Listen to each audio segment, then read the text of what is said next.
শপথ গ্রহণ। অন্ধকারের পর্দা কি তবে আজ চিরতরে ছিঁড়ে যাচ্ছে? পুরো দেশ যখন রুদ্ধশ্বাসে অপেক্ষা করছে, ঠিক তখনই পর্দার আড়ালে লেখা হচ্ছে এক নতুন ইতিহাসের পাণ্ডুলিপি। বিশ্ব সংবাদ আজ স্তম্ভিত। বড় বড় আন্তর্জাতিক গণমাধ্যম আজ ধুলোবালি ছেড়ে তাকিয়ে আছে এক অজেয় নেতৃত্বের দিকে।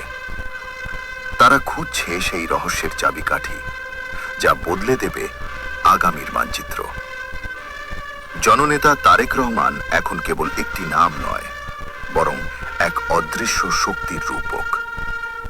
তার এই শপথ ক্ষমতার মোহ নয়, বরং দীর্ঘ 17 বছরের এক মায়াবী লড়াইয়ের গল্প।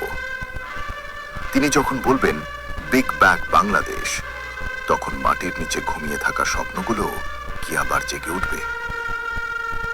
সারা বিশ্ব দেখছে সেই নীরবতা, যা বড় কোনো ঝড়ের আগের সংকেত।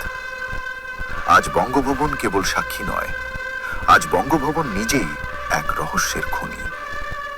সত্যের জয় নাকি নিয়তির খেলা? ইতিহাসের এই গা শিউরে ওঠা সাক্ষী হতে আমাদের সাথেই থাকুন। অপেক্ষা করুন, রহস্যের শেষ অঙ্ক দেখা এখনো বাকি।